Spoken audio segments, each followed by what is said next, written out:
Gladys Knight is a talented and compelling American singer, songwriter, actress, and businesswoman. The life of Gladys Knight, a luminous star who shone brightly among Motown's female soul artists of the late 1960s and early 1970s, weaves a tapestry of unparalleled talent, unwavering resilience, and profound grace. She was the heart and voice behind the legendary success of Gladys Knight and the Pips, a musical ensemble born from the bonds of family in Atlanta. Yet, even as her career ascended to dazzling heights, Gladys Knight navigated a deeply personal journey marked by the complexities of love and loss. Today, we invite you to explore the extraordinary life of Gladys Knight and witness the remarkable odyssey of an artist who not only touched the world with her voice, but also inspired with her spirit.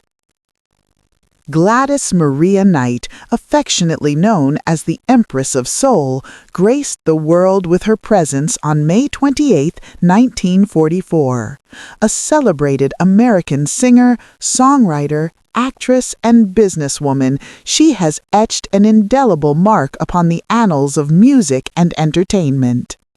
With an illustrious career spanning decades, Gladys Knight has garnered a treasure trove of accolades and distinctions. Her most iconic achievements blossomed as the lead singer of her beloved family group, Gladys Knight and the Pips, alongside her brother Merrill Bubba Knight and cousins William Guest and Edward Patton. Together, they forged a musical legacy that resonates with power and passion to this very day. Despite her soaring career, Gladys Knight's journey through matrimony was a testament to both the joys and trials of life. She embraced motherhood at a tender age, welcoming 3 children into her heart across 4 marriages. At just 16, pregnant and full of hope, she married her classmate and Atlanta musician Jimmy Newman in 1960. Though sorrow touched her with an early miscarriage, their love brought forth 2 beautiful children. However, their union faced significant challenges as Newman battled drug addiction, leading to his abandonment of the family when Gladys was only 20. Yet, in a remarkable display of enduring commitment, they remained married for over 12 tumultuous years until 1973. Amidst these difficulties, they welcomed their son, James Jimmy Gaston III, on August 13, 1962. In a courageous act of maternal devotion, Gladys Knight made the difficult decision to temporarily step away from her music career, retiring from touring to focus on raising her child, even as the Pips continued their musical journey independently. In November 1963, Gladys Knight and James Newman celebrated the birth of their only daughter, Kenya Maria Newman. The profound responsibilities of motherhood and an unwavering desire to provide for her growing family ultimately drew Gladys Knight back to her passion for recording and performing with the Pips in the early 1960s.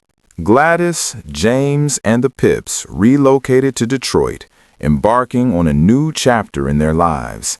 They settled in the prestigious Sherwood Forest neighborhood, and Gladys ensured her children received a quality education, sending them to the esteemed Gesu Catholic Grade School.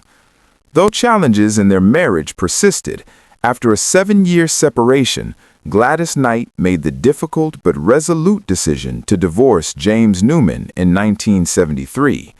Tragically, he passed away a few years later, closing a poignant chapter in her personal life. In 1974, emerging from the trials of her previous marriage, Gladys Knight found love anew, marrying Barry Hankerson in Detroit. Barry Hankerson, the visionary behind Blackground Records, was a pivotal figure who would later launch the career of his niece, the talented R&B singer Aaliyah. Together, Gladys and Barry welcomed their son, Shanga Ali Hankerson, into the world on August 1, 1976. Their marital journey faced its own complexities, leading them to relocate to Atlanta around 1977, while the Pips remained in Detroit. Ultimately, Gladys Knight's marriage to Barry Hankerson faced insurmountable challenges, concluding in 1979. The separation ignited a prolonged and emotionally taxing custody battle over their son, adding another layer of complexity to her life. In 1979, tragedy struck with unthinkable force when Gladys Knight's son, Shanga Ali Hankerson, was kidnapped. Devastated but unwavering, a mother's fierce love knew no bounds. She spared no effort or expense in her relentless quest to find him, dedicating over $1 million to her determined search, a testament to her unparalleled strength and devotion. Amidst the tumultuous tides of her personal life, Gladys Knight embraced a new chapter in 1995, marrying motivational speaker Les Brown. However, the ceaseless challenges of life continued to impact her relationships, leading to their separation and divorce in 1997. Gladys Knight's journey also encompassed a decade-long battle with gambling addiction. In the late 1980s, she faced a significant financial setback, losing a staggering $660,000 in a single night at the baccarat table. Confronted with the stark reality of her addiction, she made a profoundly courageous decision to seek help, joining Gamblers Anonymous, a pivotal step that ultimately liberated her from the addiction's insidious grip. This triumph over adversity underscored her remarkable strength and self-awareness. Throughout her life, Gladys Knight underwent a beautiful spiritual evolution.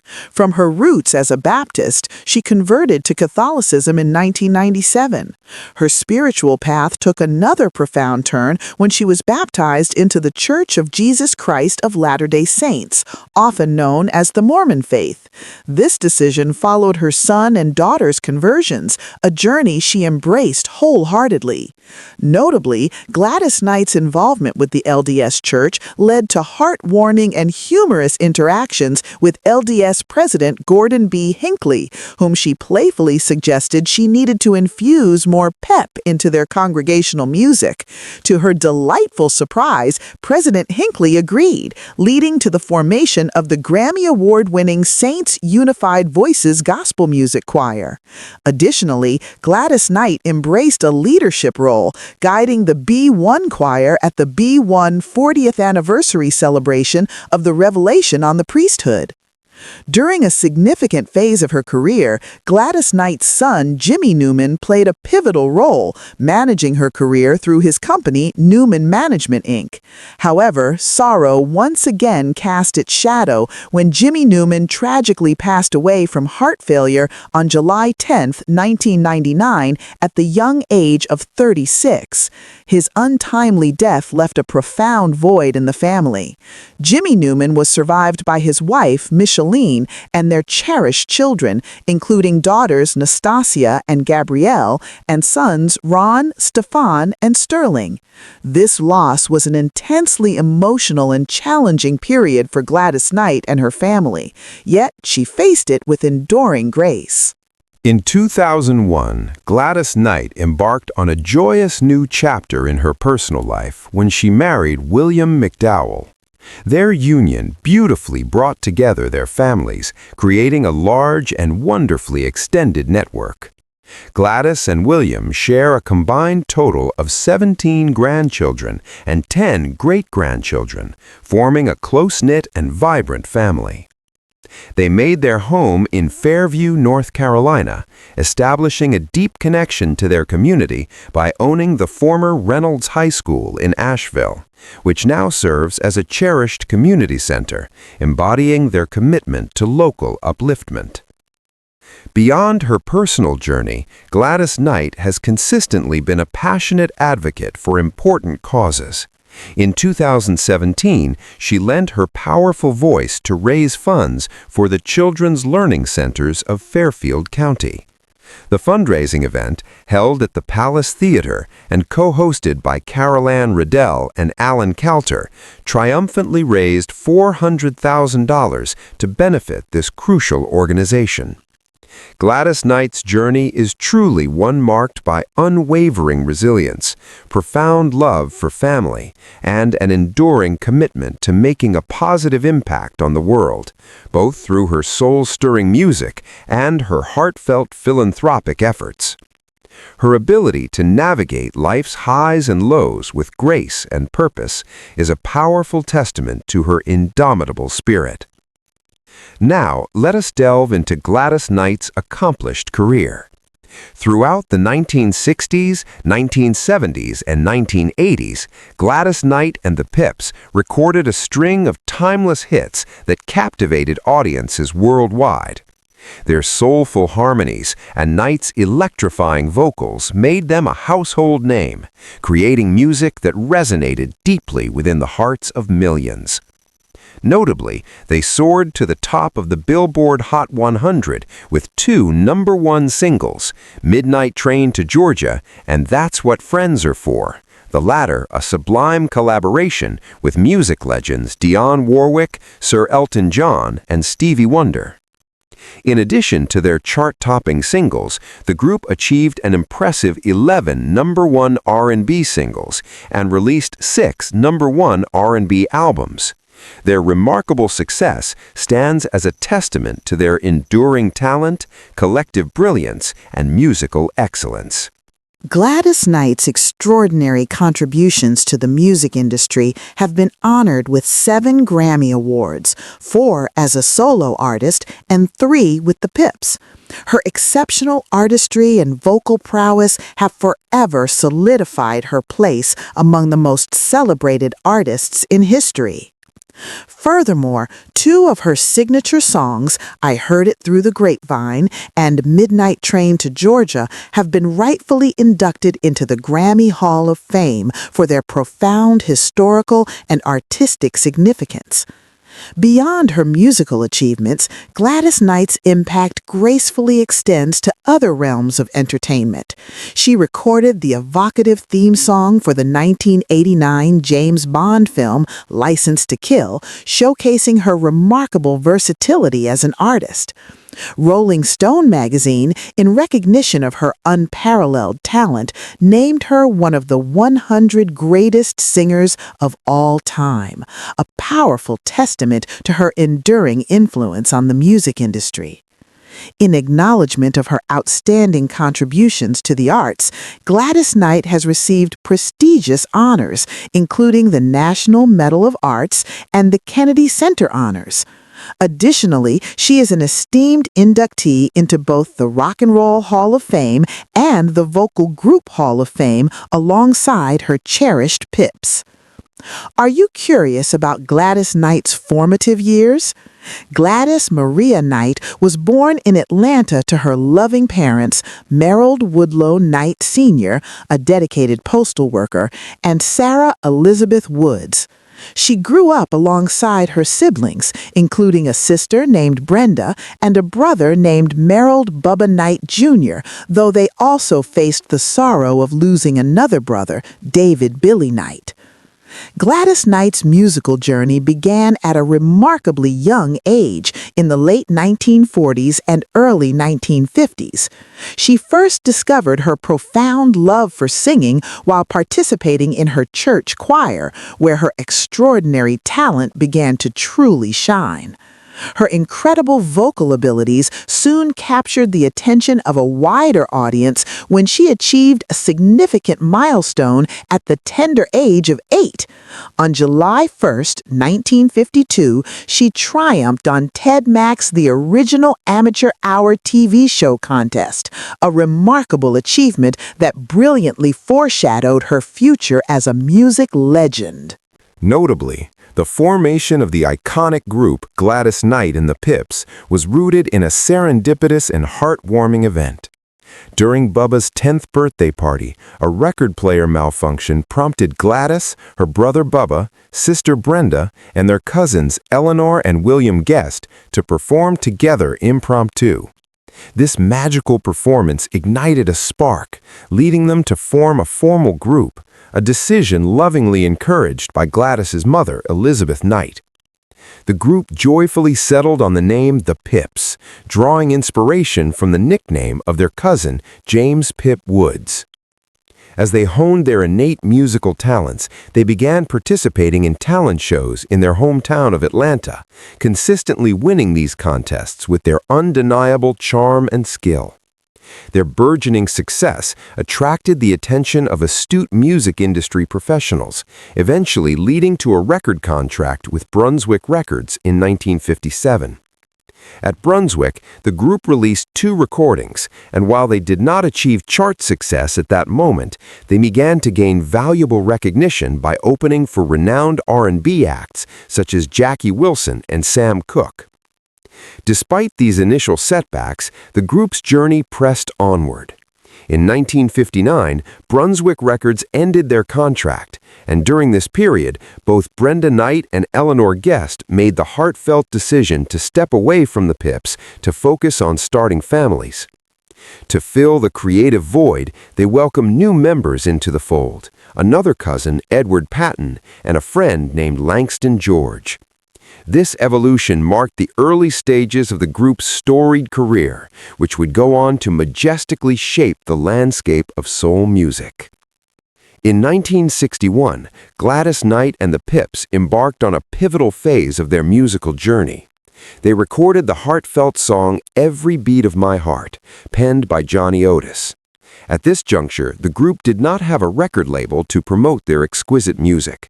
Fortunately, a local Atlanta label named Huntum Records stepped in to champion their cause, magnificently securing a distribution deal with VJ Records for the song's release. The group then made a significant move to New York, where they seized an opportunity to audition for Bobby Robinson's Fury Records.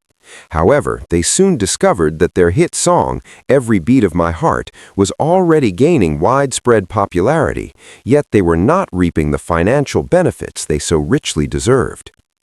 In a strategic and visionary move, Robinson decided to have the Pips re-record the song and release it under Fury Records' label. This brilliant maneuver led to both versions of the song making their indelible mark on the Billboard charts.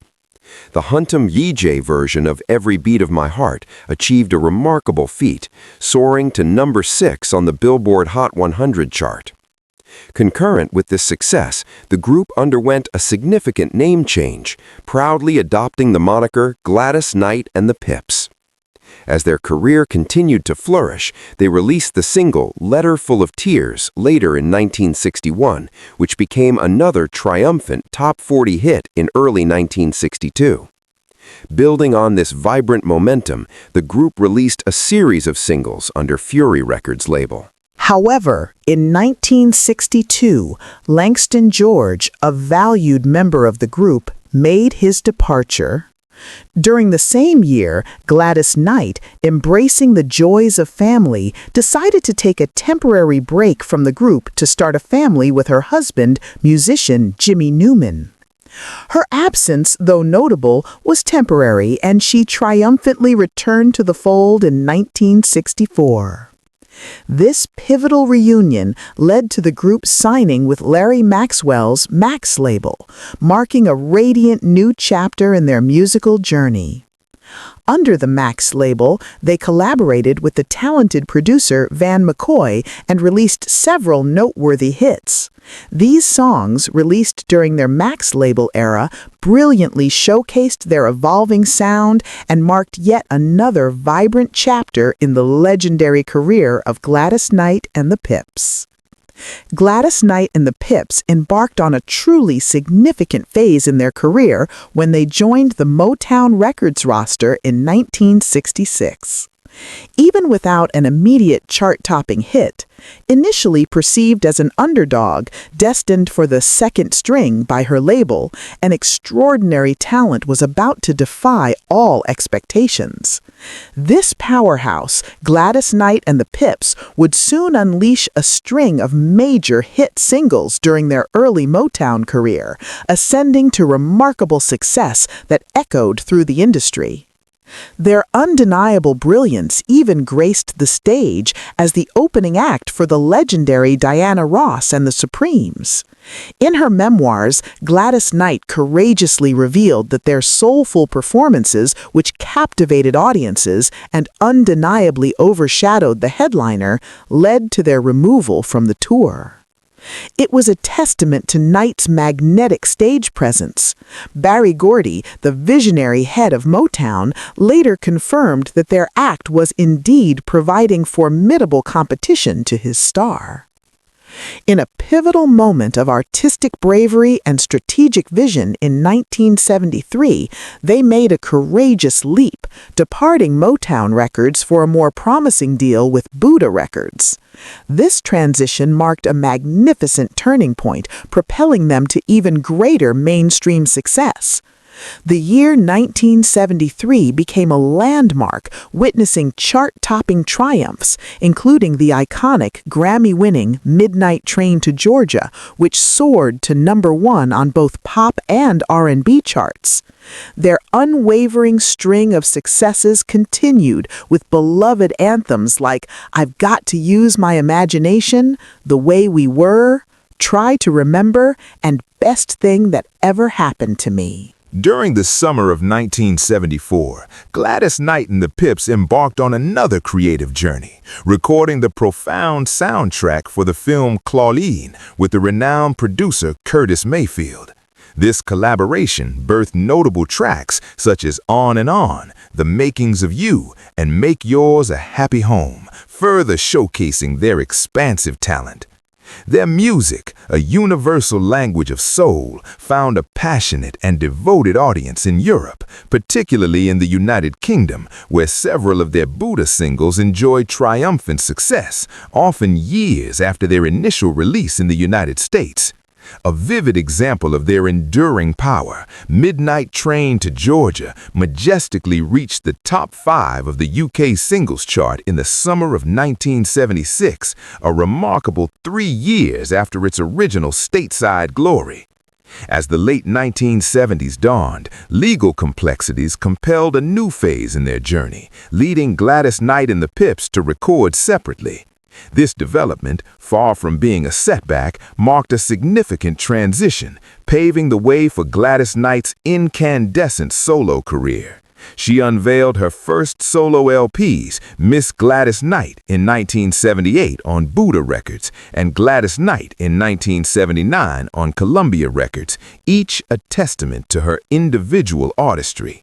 Amidst these musical evolutions, Gladys Knight navigated personal transformations with grace. Following her divorce from James Newman II in 1973, she found love and remarried Barry Hankerson, the uncle of the future hip-hop and R&B sensation Aaliyah. During their marriage, Gladys Knight and Barry Hankerson welcomed their son, Shanga Ali, into the world on August 1, 1976. Their union, like all profound journeys, encountered challenges, including a heartfelt custody battle over their son, which, though complex, she faced with unwavering strength. A new and exciting chapter unfolded in 1980 when the legendary Johnny Mathis extended an invitation to Gladys Knight for 2 duets, When a Child is Born, a song Mathis himself had made famous, and The Lord's Prayer. This collaboration marked a truly special moment. Shortly thereafter, in the same year, Gladys Knight and the Pips made a strategic and empowering move, signing with Columbia Records. This transition beautifully restored the group to its familiar quartet form, embarking on a vibrant new phase of their musical odyssey. To breathe fresh life into their material, they enlisted the masterful touch of former Motown producers Nicholas Ashford and Valerie Simpson. Their first two albums under Columbia, About Love, 1980, and Touch, 1981, showcased their creative resurgence. About Love featured the hit single, Landlord, which resonated deeply with audiences and added another triumph to their impressive list of chart successes. In 1983, Gladys Knight and the Pips continued to electrify the music scene with the release of the electrifying hit single, Save the Overtime for Me. Characterized by its soulful boogie style, the song soared to significant recognition under the artistic direction of Leon Silvers III, celebrated for his work on Shalimar hits. While it reached number 66 on the Hot 100 chart, its true dominion was on the R&B chart, where it secured the coveted number 1 position for a triumphant week in mid-1983. This achievement marked a profound milestone, their first number 1 hit on the R&B chart since 1974. The accompanying music video for Save the Overtime for Me is noteworthy as one of the earliest R&B videos to boldly incorporate elements of hip-hop culture, showcasing their innovative spirit. The album Visions, which housed this hit, further illuminated their boundless talent, featuring another R&B hit, You're Number One in My Book, solidifying their enduring success in the music industry. In 1987, Gladys Knight made the brave and destined decision to pursue a solo career, a powerful transition in her storied musical journey. She and the Pips recorded their final LP together, All Our Love, 1987, under MCA Records. The infectious lead single from this album, Love Overboard, emerged as a number 1 R&B hit. Its success further crowned with another prestigious Grammy Award, adding to the group's impressive list of accolades. After a triumphant 1988 tour, Gladys Knight and the Pips made the graceful decision to retire as a group, concluding an era of incredible music and legendary performances. Gladys Knight, having achieved immense success both within the group and as a solo artist, embarked on her solo career with renewed vigor and unwavering determination. The legacy of Gladys Knight and the Pips was firmly cemented in the annals of music history, their profound contributions to the world of music earning them numerous accolades and honors. These included induction into the Georgia Music Hall of Fame in 1989, the Rock and Roll Hall of Fame in 1996, and the Vocal Group Hall of Fame in 2001. In 1985, while still a pivotal part of the Pips, Gladys Knight made a significant and compassionate contribution to the AIDS awareness movement. She joined forces with the iconic Dionne Warwick, Stevie Wonder, and Elton John on the legendary AIDS benefit single, That's What Friends Are For. This triple number 1 mega hit not only galvanized awareness, but also earned a Grammy for Best Pop Performance by a duo or group with vocal, a testament to its powerful message and artistry. The following year, in 1986, Knight shared the stage with Dionne Warwick and Patti LaBelle for the HBO special Sisters in the Name of Love, a powerful showcase of these 3 incredible artists' voices. On March 27, 1988, she delivered a memorable and stirring rendition of America the Beautiful at WrestleMania 4 in Atlantic City, New Jersey, further showcasing her breathtaking versatility as a performer. In 1989, Gladys Knight's musical talents transcended boundaries when she recorded License to Kill, the title track for the James Bond film of the same name. This song became a top 10 hit in the UK and Germany, cementing her international recognition. Taking a bold step into her solo career, Knight released her third solo album, Good Woman, in 1991. The album reached a triumphant number 1 on the R&B album chart and featured the number 2 R&B hit, Men. It also achieved a noteworthy number 45 on the main Billboard album chart, marking her highest charting solo album. Superwoman, a track from the album written by Babyface and featuring Dionne Warwick and Patti LaBelle, was nominated for a Grammy in the same year. Knight's collaborative spirits shone brightly as she partnered with Patti LaBelle on I Don't Do Duets for LaBelle's album Burnin'. She also performed the national anthem at Game 1 of the World Series, showcasing her unparalleled vocal prowess on a grand stage. Her fourth solo album, Just For You, achieved gold status and received a Grammy nomination for Best R&B Album in 1995, further cementing her magnificent solo career success. Knight's passion for music and her unwavering dedication to various charitable causes radiated through her numerous collaborations and philanthropic endeavors. She co-headlined VH1's benefit concert Divas Live 2004 alongside several other iconic female artists, lending her powerful voice to support the Save the Music Foundation. She also recorded a heartfelt duet with the legendary Ray Charles, titled You Were There, on Charles's duets album Genius and Friends in 2005. In 2008, Knight appeared at the Divas with Heart concert alongside Chaka Khan, Patti LaBelle, and Diana Ross to raise vital funds for cardiac research. Additionally, she graced American Idol to raise money for charity, performing alongside celebrities like Jack Black, Robert Downey Jr., and Ben Stiller. One of the most poignant and deeply moving moments in her career was in 2009 when she sang His Eye is on the Sparrow and The Lord's Prayer at the funeral service for the King of Pop, Michael Jackson, a truly spiritual tribute. Throughout her illustrious career, Gladys Knight continued to evolve her music, embracing new sounds and collaborations. In 2013, she recorded You and I Ain't Nothin' No More, a soulful song written and produced by Lenny Kravitz for the soundtrack of Lee Daniels' powerful motion picture, The Butler. This track, added to the movie's soundtrack of older songs by various artists, aimed for a nomination in the Best Song category at the Academy Awards. In 2014, her album Where My Heart Belongs marked her 30th Top 40 R&B album, a phenomenal achievement that included her monumental work with Gladys Knight and the Pips. In an interview that year, she eloquently expressed her hope that women in the music and entertainment industry would stand up and avoid selling sex, emphasizing her profound commitment to dressing respectfully for her beloved audiences, a true role model of grace and integrity. Gladys Knight's indelible impact on the music industry was further recognized when she was ranked number 18 on VH1 Network's list of the 100 Greatest Women of Rock.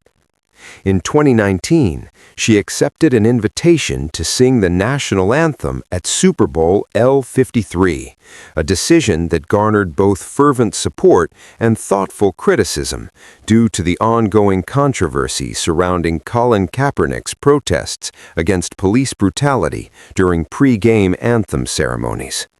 With courage and conviction, Knight defended her choice, expressing her understanding of Kaepernick's reasons, but gracefully criticizing the method of protest, embodying both empathy and principle.